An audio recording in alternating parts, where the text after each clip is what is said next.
Hello? Sorry for calling so early in the morning. Owen left for his business trip but forgot some documents at home. Do you think these are important? Business trip? I thought he was on vacation. Oh. What? Nothing, it's nothing. You clearly said oh. That won't fly with me. I guess I have to tell you, but keep in mind, this is just a rumor. Owen had left for his trip and forgot some documents. Unable to reach him, and since Chloe and Owen used to work together, she decided to call a former coworker. She was then informed about the rumor of Owen having an affair with a woman 12 years his junior at the office. As the conversation went on, Chloe became convinced that Owen was not on a business trip but on a getaway with his mistress. And tomorrow is our wedding anniversary. To think he's on a romantic getaway. What are you gonna do? I need to think. Chloe said, hanging up the phone, though she was almost certain about divorcing him. However, she wanted to confront Owen with evidence of his affair first. Yet, she had no idea where he could have gone for the affair trip. While she was pondering what to do, their daughter Emily, who had just finished getting ready for kindergarten, came up to her. What's wrong? Did Daddy lie again? Yes. Chloe knew her daughter had a unique talent. But she realized it was far beyond her imagination at that moment. Don't worry, leave it to me. Excuse me? With this ability, Chloe could corner Owen. She immediately called off work and kindergarten and took Emily to leave the house. I'm Chloe. I'm 32 and working part-time. Before becoming pregnant with Emily, she worked as a full-time employee. Her marriage to Owen started from a workplace romance, and Owen still works at the same company. Chloe, who was more career-oriented, surprised her colleagues when she decided to quit her job upon marriage. Everyone was shocked, not just about you getting married, but quitting your job as well. Is that so surprising? You loved your work and were always so dedicated. That's why not just me, everyone thought you'd come back after giving birth. True, I love my work and wanted to continue, but parenting is tougher than I imagined. If I'm exhausted from childcare, it'll affect my work quality, causing trouble for my colleagues and clients. That's why I decided to quit for now. That's so like you, Chloe. But once things settle down with parenting, I might start working part-time. And maybe even return to full-time employment once Emily is older and more independent. Chloe was sent off with regretful looks from her colleagues. Afterwards, I safely gave birth to my daughter, Emily.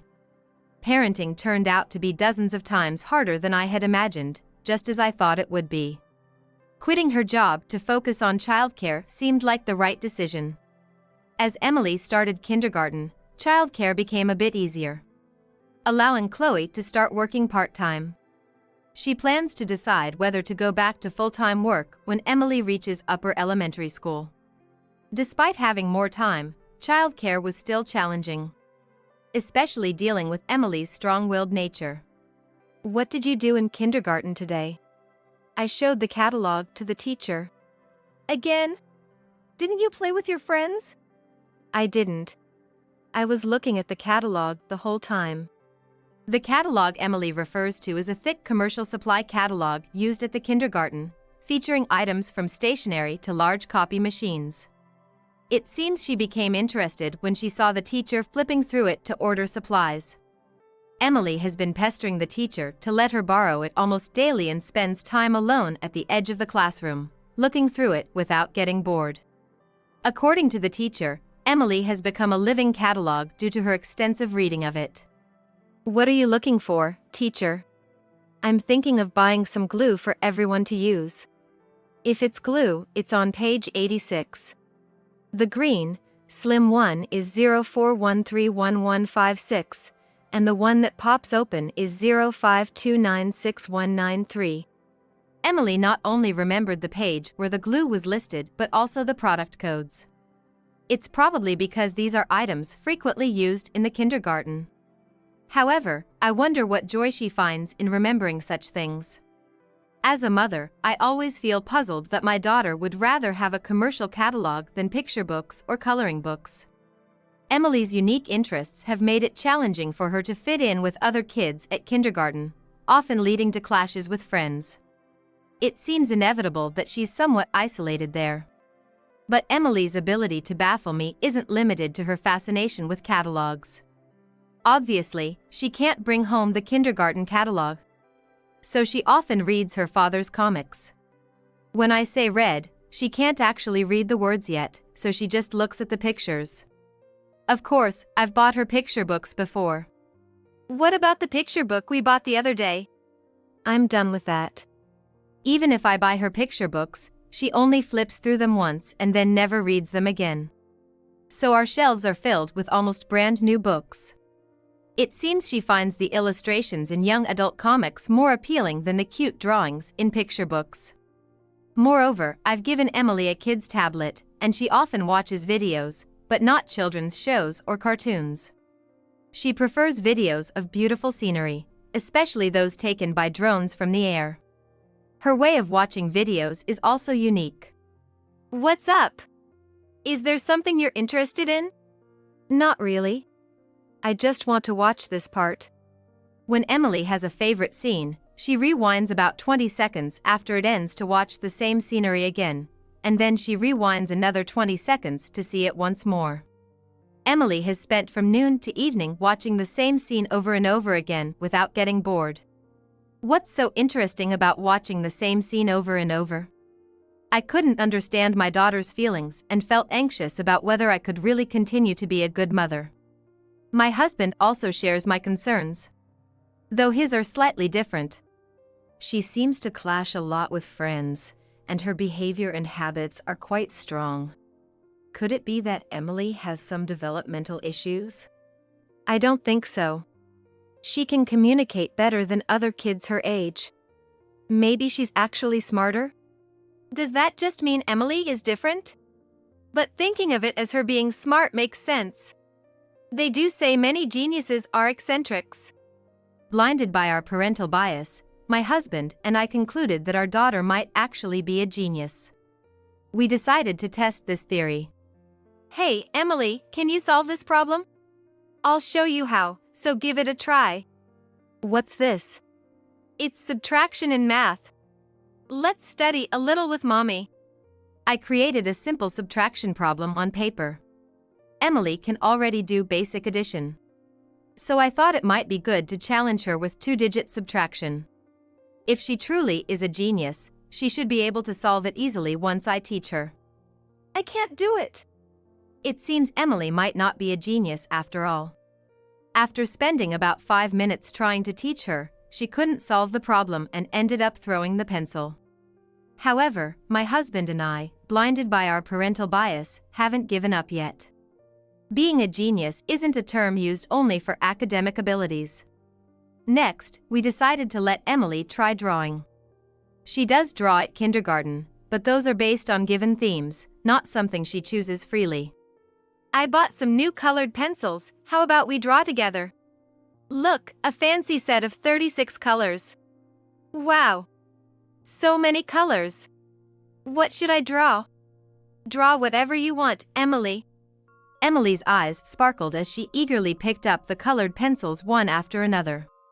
Seeing the picture she was completing, my husband and I were astonished. Her drawing had a solid sense of dimension, and the composition and overall balance were well arranged.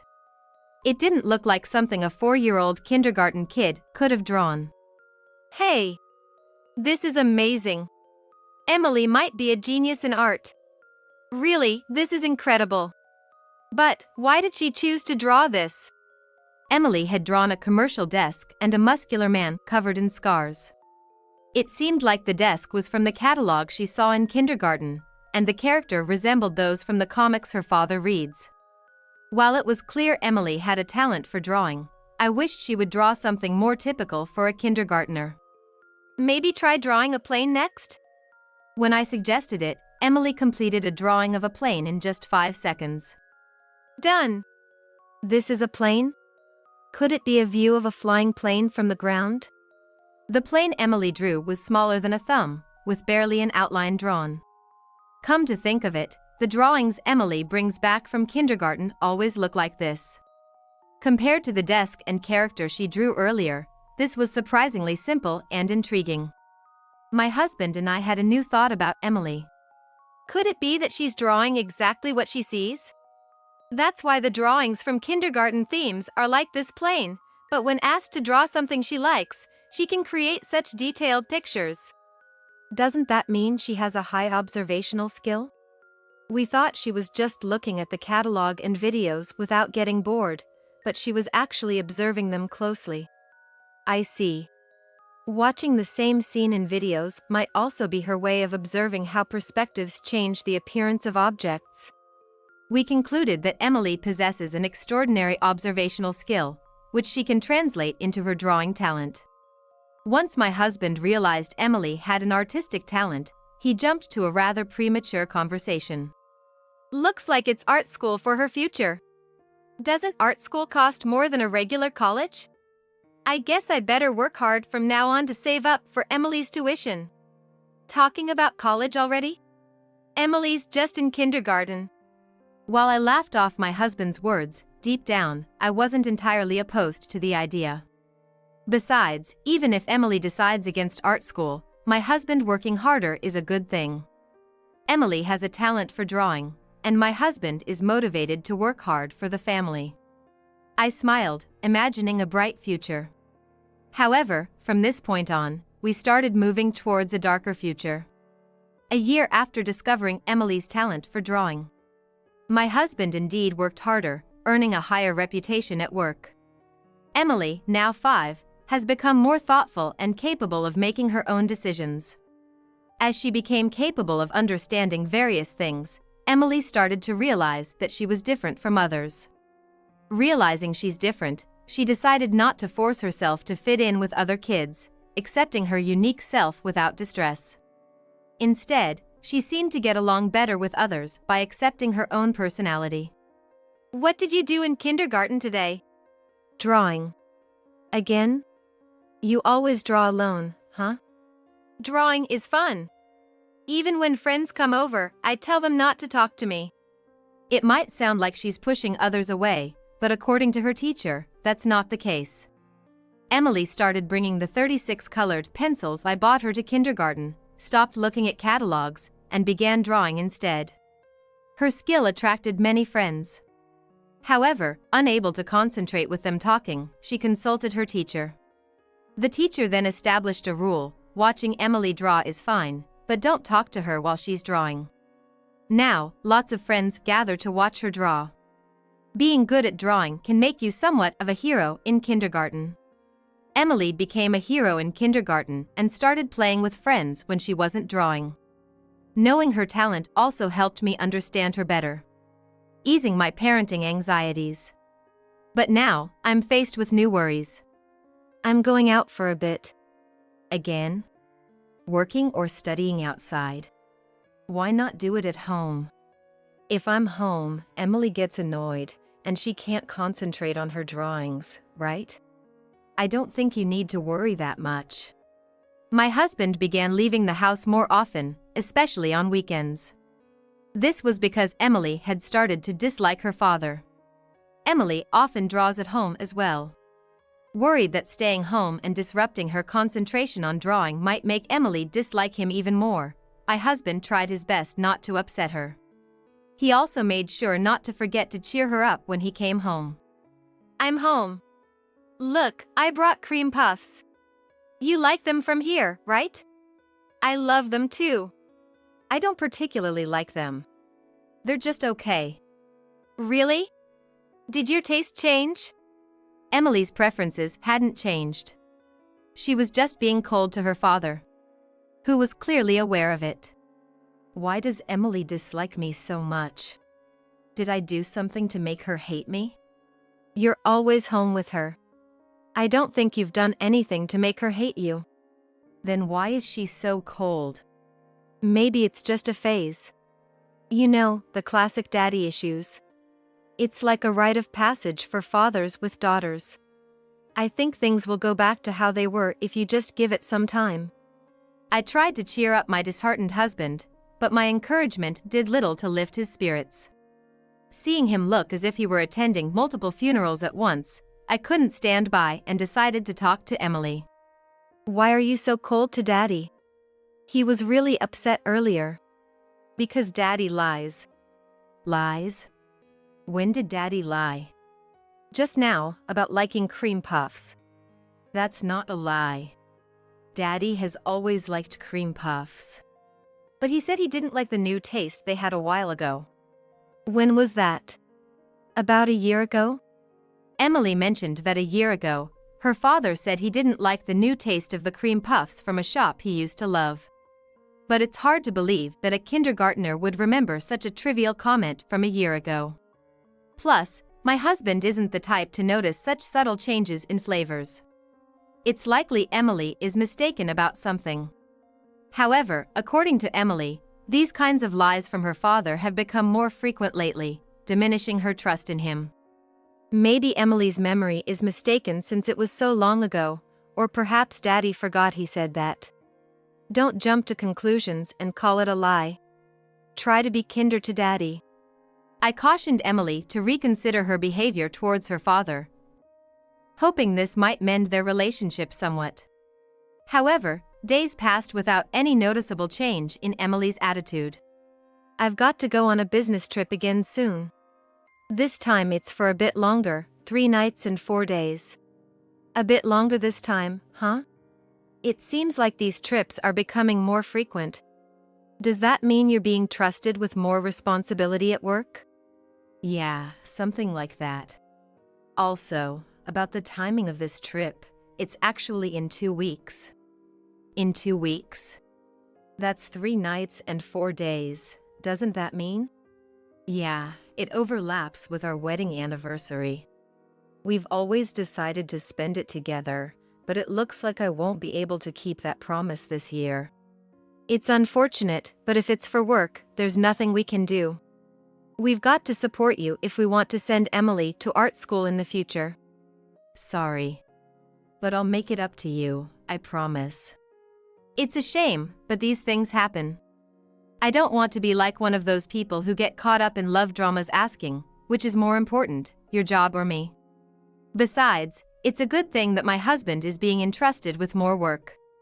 Lately, he seems especially motivated, frequently checking his schedule and poring over documents with a serious expression at home. I decided to forget about our anniversary and support my husband's work. This was also a good opportunity to support Emily in improving her attitude towards her father. See, you might not have noticed because he's usually out, but Daddy is always working hard for us, just like that. I made sure Emily saw her father working before his business trip over the next 2 weeks, hoping it might change how she feels about him. My strategy seemed to work. Without me saying anything, Emily started to observe her husband working from home. However, she never spoke to him, just sneaked peeks at his work or wandered around. It seems we're still far from a resolution, but for now, I'll take comfort in the fact that Emily and her father are getting closer. 2 weeks later, my husband left for his business trip earlier than usual. After seeing him off, I started to get Emily ready for kindergarten.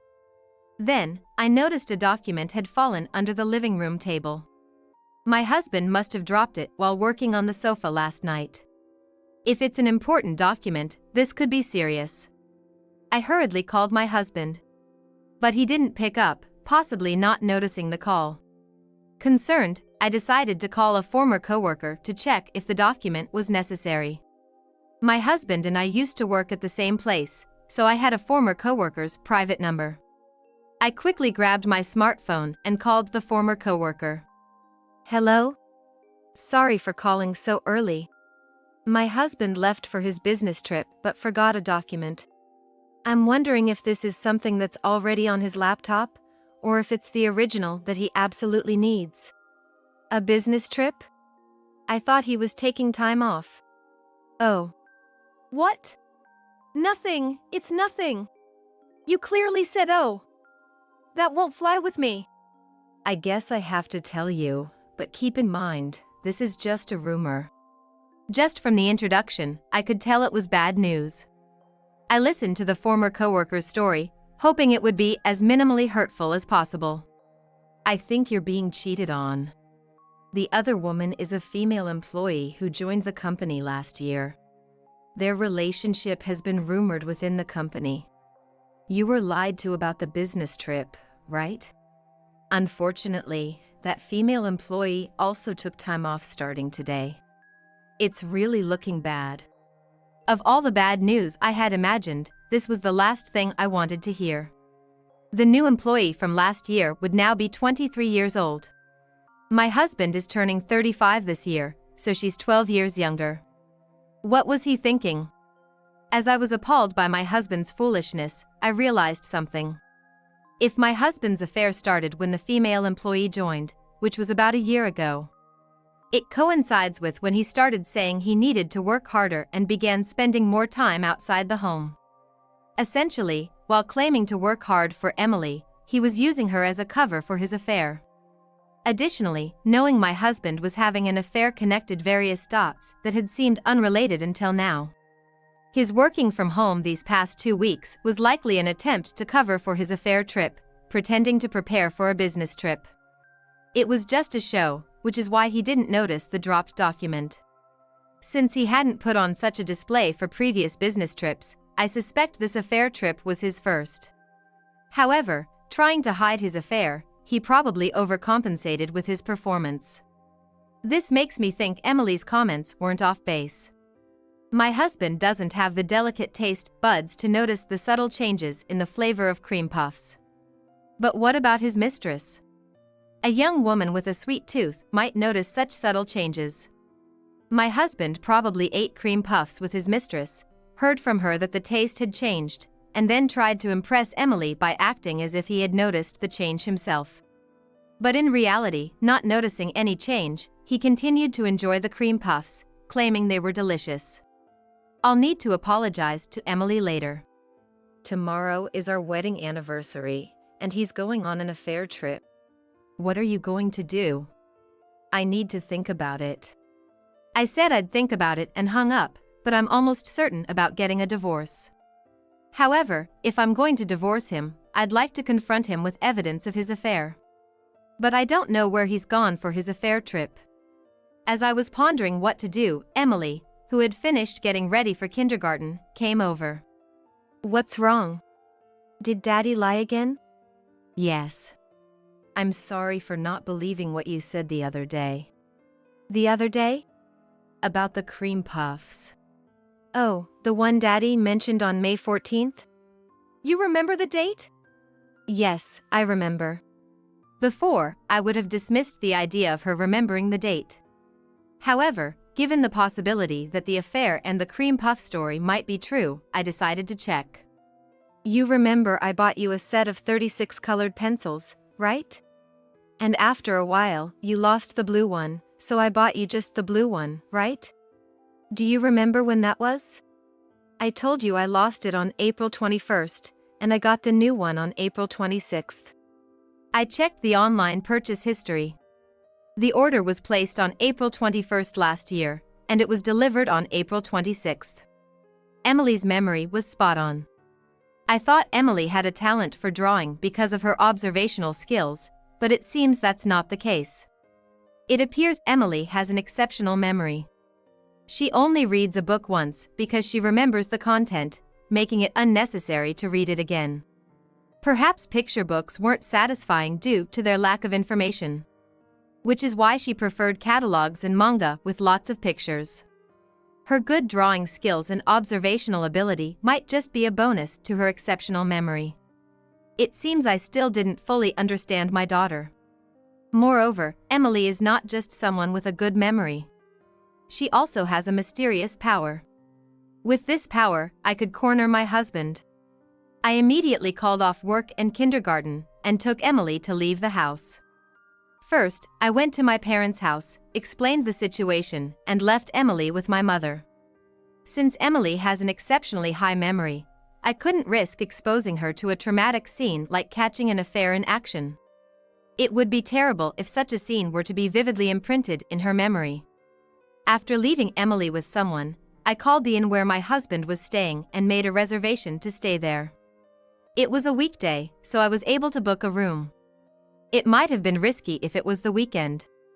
Upon arriving at the inn, I moved stealthily to my room. My husband still didn't know I was aware of his affair.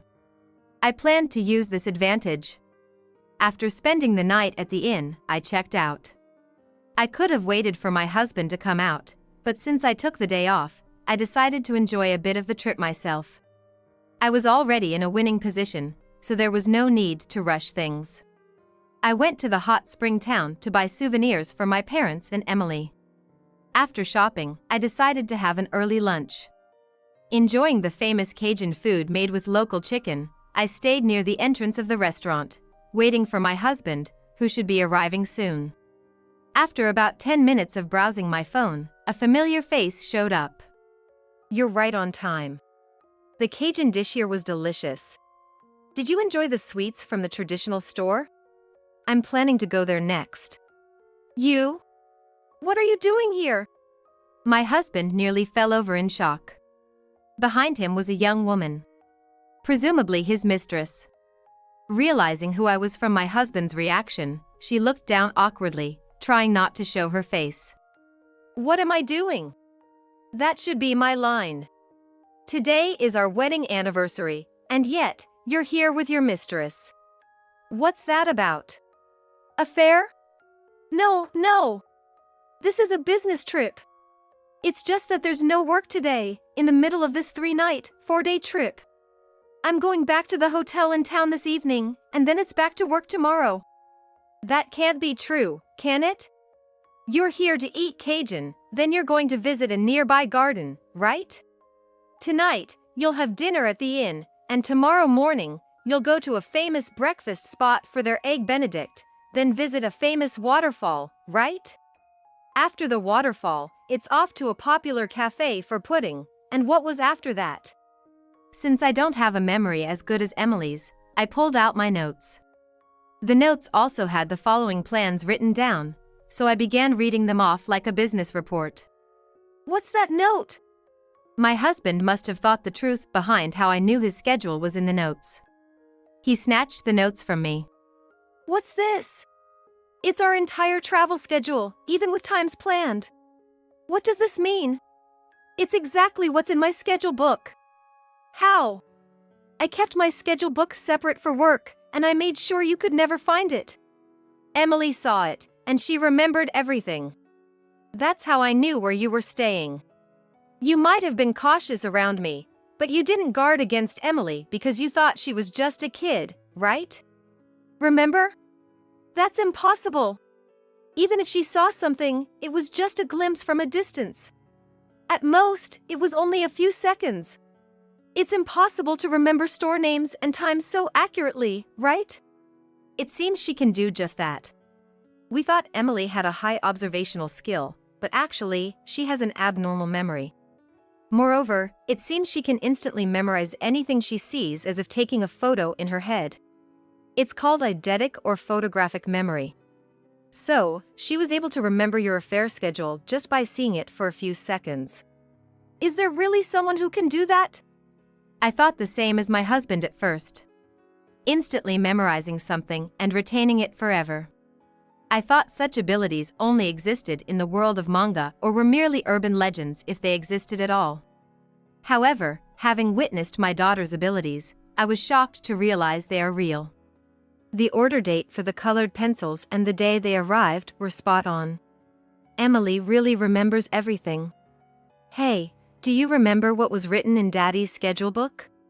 You were wandering around Daddy, watching him work at home, right? Yes. Mommy told me to watch Daddy, so I remember. Just wait a second. Emily looked into the air for a few seconds in silence. I almost gave up, thinking she couldn't possibly remember my husband's schedule. It's impossible, right? You couldn't have remembered everything so conveniently.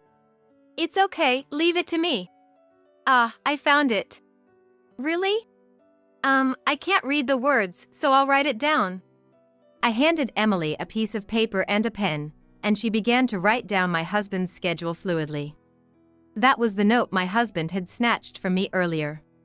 Emily is still 5 years old and doesn't know kanji.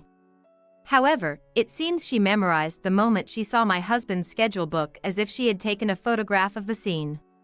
Therefore, even though she can't read kanji, she was able to imitate the shapes and scenery as if drawing. It's as if there's a huge bookshelf in Emily's head, filled with many albums. And she can pull out the necessary photos from those albums to remember a lot of things. It's a mysterious ability I can't understand as an ordinary person. With Emily's strange ability, I managed to preemptively confront the affair scene, something that would normally be impossible. My husband claiming, "This isn't an affair," with his schedule exposed, is far too desperate. He seems to understand that too and has changed his approach to fighting this battle. It's just a note, right? Not the actual schedule book. It would be outrageous to be accused of having an affair over this. And as I said before, we're only here using the free time during a business trip. We're not having an affair. It seems my husband was planning to play ignorant and escape accountability, as there was no definitive evidence of his affair. However, I was fully aware of their affair trip schedule. There was no way I hadn't prepared for such a textbook escape attempt once the affair was discovered. You can't talk your way out of this.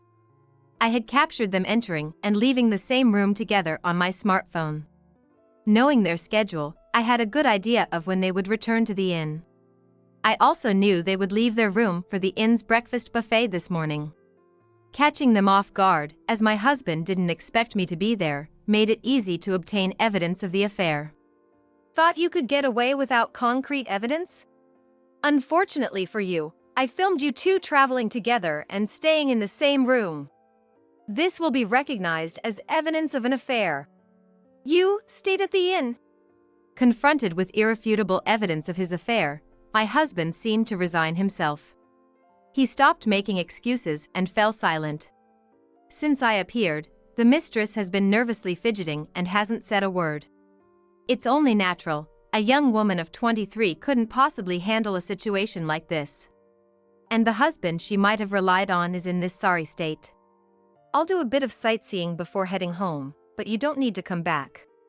Let's discuss the divorce after your affair trip is over. I left my husband and his mistress behind and decided to visit a traditional sweet shop for the famous sweets.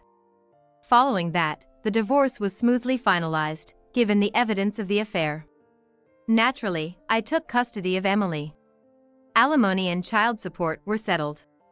I had thought my ex-husband would end up with his mistress, but that didn't happen.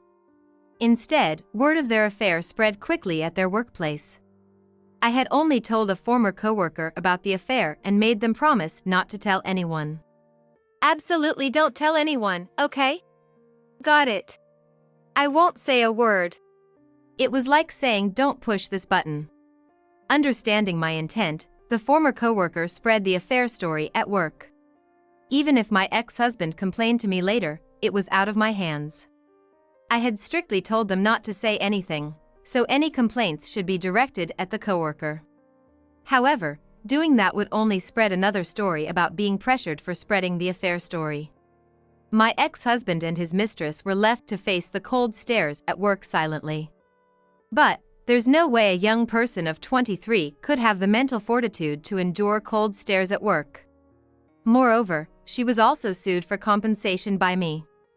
Apparently, the mistress blew up, blaming my ex-husband for their disastrous situation, and ended up leaving him and quitting the company. With the mistress leaving the company, an atmosphere of "aren't you going to quit too?" lingered around my ex-husband at work. Unable to withstand the atmosphere at work, my ex-husband eventually quit his job. I had informed my in-laws about the details of our divorce, and as a result, my ex-husband was cut off from them. Abandoned by his mistress as well, my ex-husband was left completely alone. However, he's still only 35 years old and quite young. There's plenty of time for him to rebuild his life. I hope he reflects on this experience and chooses to live more sincerely from now on. I've decided to return to my parents' house with Emily. She's about to start elementary school, which should give me a bit more freedom to care for her. My parents are willing to help look after her. Therefore, I plan to re-enter the workforce a bit sooner than expected. I enjoy working, so the earlier start is welcome. From now on, I'll do my best for Emily's sake.